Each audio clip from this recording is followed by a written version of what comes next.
The gospel for today is taken from St. Matthew, the 10th chapter.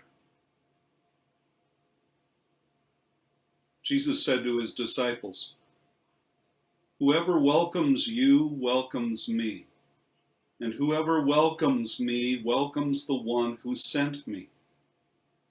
Whoever welcomes a prophet in the name of a prophet will receive a prophet's reward. And whoever welcomes a righteous person in the name of a righteous person will receive the reward of the righteous. And whoever gives even a cup of cold water to one of these little ones in the name of a disciple, truly I tell you, none of these will lose their reward." The gospel of the Lord. Praise to you, O Christ.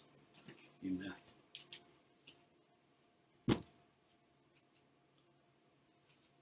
I'm recording this in my house in Dallas, where we live. It's a guest room, or maybe I should say it was a guest room. And then the COVID restrictions came and the need for a home office appeared, and so now it's been converted. We can still have guests come and stay, but it's not quite as welcoming, not as accessible for those people. But the guest room seems like it has been taken over and is no longer available. And I think about the church, I think about Calvary and other churches as well who have closed their doors for the time being. They're not open for worship and for other activities. Basically closed, and we're not able to do much welcoming of people like we're used to have them come and be a part of the service, to come and experience the fellowship and the activity, to come and eat and be together. I think it's a perfect time for how it relates to the gospel today. Jesus is sending his disciples out into the world. He doesn't tell them, let's build a building, let's create a space where we can be the host and have people come and be with us, and we can be in control. We can determine how things happen. We can feel good about ourselves offering things for other people. No, in today's gospel, it's quite the opposite. In the whole chapter 10, Jesus is sending them out, not to welcome other people, but to be welcomed.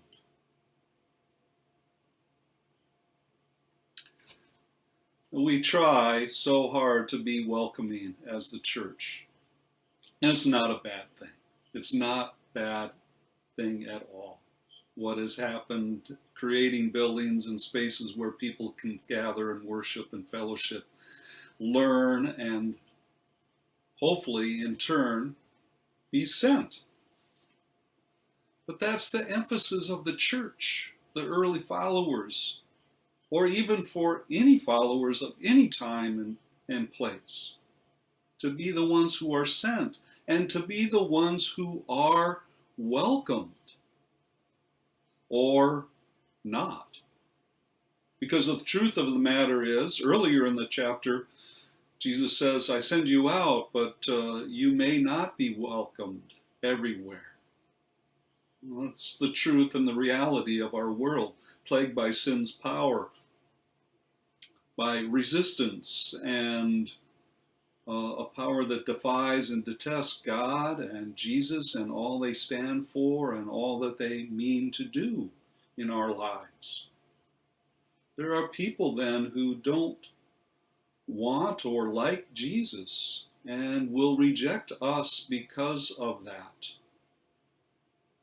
They don't like or want Jesus perhaps because the Jesus that they've run up against before is a hijacked Jesus or a distorted Jesus, a Jesus that's purely moralistic, These are the rules. This is what's right. This is what's wrong. And if you don't follow the rules, you will be punished. Or they run up against a Jesus that's just too amazing, unbelievable, unreasonable, out of touch with reality. And they don't think is applicable to their life in any way, shape, or form. Or they run into a Jesus that's all about power over, dictating every aspect of our lives, changing us, trying to make us something that we really aren't. Or they've run into a Jesus that has asked them to give away everything that they have, to become poor. Or a Jesus that says, if you're not rich, then something's wrong with you. There's any number of ways that people have run into a Jesus that is distorted or runs against the true Jesus that we have been given, that we have received, that we have come to know. And that's the Jesus that we are asked to take with us. Because even though the disciples are sent without hardly anything to take with them, they do take Jesus. They take his authority, his power, his presence with them. And they are welcomed, or not, for Jesus' sake. I want you to know there still will be opportunity to be welcomed, even though there seems to be a lot of rejection of Jesus in the world. Jesus himself says the harvest is plentiful, but the workers are few. But the harvest is plentiful. There will be opportunity to be welcomed. A couple years ago, we were flying and we went to the airport and we got delayed, and it was a long delay, and we were kind of stuck at the airport for that time. And a young man started up a conversation with me, and of course got around to say, well, what do I do? And I said, well, I'm a pastor. And we started a conversation. He was doing some things and had researched and studied scripture and had questions and had thoughts and ideas, and he welcomed me into that conversation. There's always opportunity to be welcomed. I didn't have to argue with him. I didn't have to present a case. I didn't have to say, oh, you're mistaken about this or that.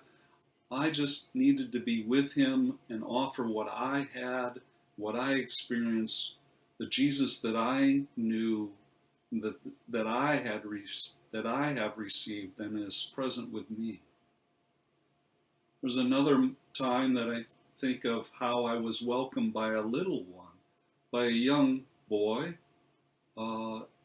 at the church I was serving at the time, welcomed him, even though he had not been raised in the church, hadn't been baptized. We welcomed him. I think he felt befriended by me.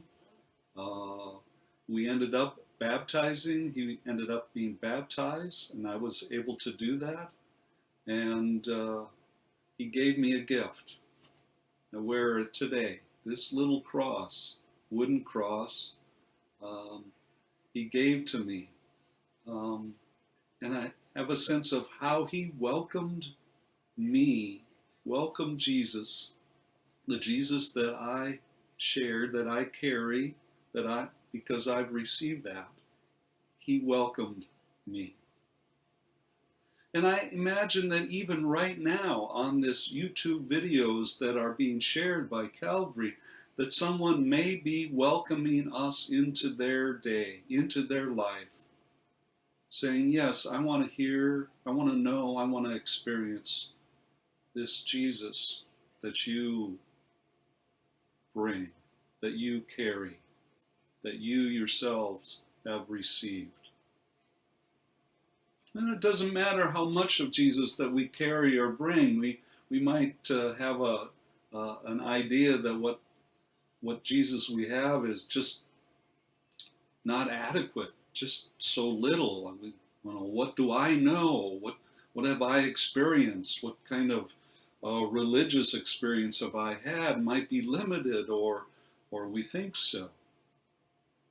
But it's not the amount of Jesus that we bring, because every portion, every atom of the Jesus that we bring contains the fullness of Christ, the fullness of God's presence and grace.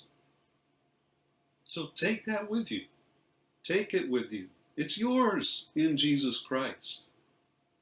We don't have to change people. That's God's work. The Jesus that we share, that's the seed that is sown. That is. There's nothing more to do. It's not. That's beyond our task and duty. We just carry the Jesus with us that we have received and who we follow. And if anyone welcomes us, anybody opens up to us and wants to get this Jesus too that we have experienced somehow,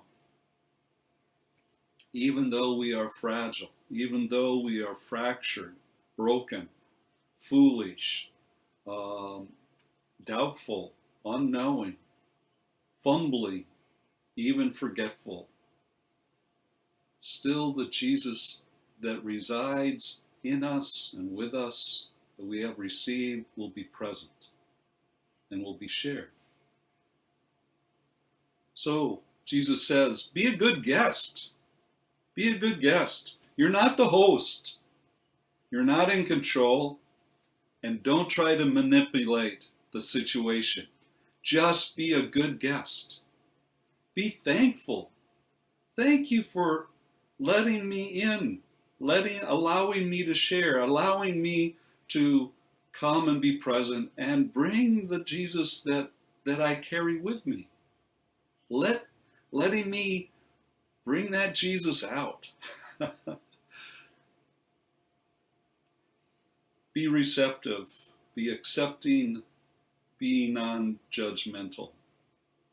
These people that welcome us are who they are. They are children of God.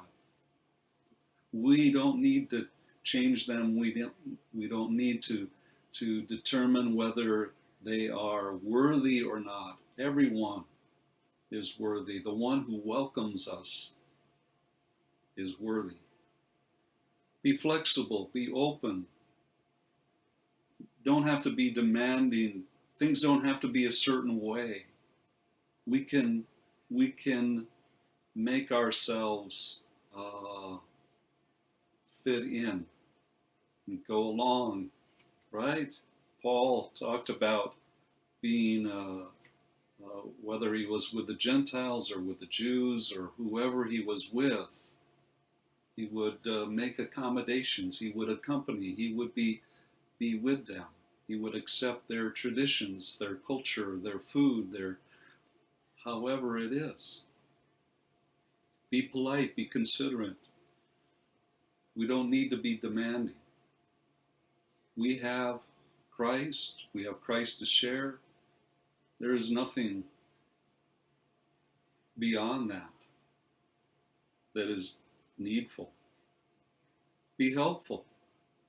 When Jesus sent his disciples, he sent them to heal and to cure and to cast out even spirits. We don't necessarily have to do that, but we seek ways to be helpful in people's lives. And be peaceful. No need to argue about things either. As one is welcomed, also what is shared, whether it's welcomed or not. Jesus says if you're not, earlier in the chapter, if you're not welcome, shake off the dust from your feet and move on. It's a very gracious word for us about what it means to be a disciple. People need a representative of Jesus who is compassionate and restorative and healing, who is hopeful and full of grace, who is liberating and freeing, who is accepting and inclusive, who is renewing, and who is safe. Don't worry about getting your guest room ready now. And don't fret that the church can't invite people to come and be a part of activities and worship here.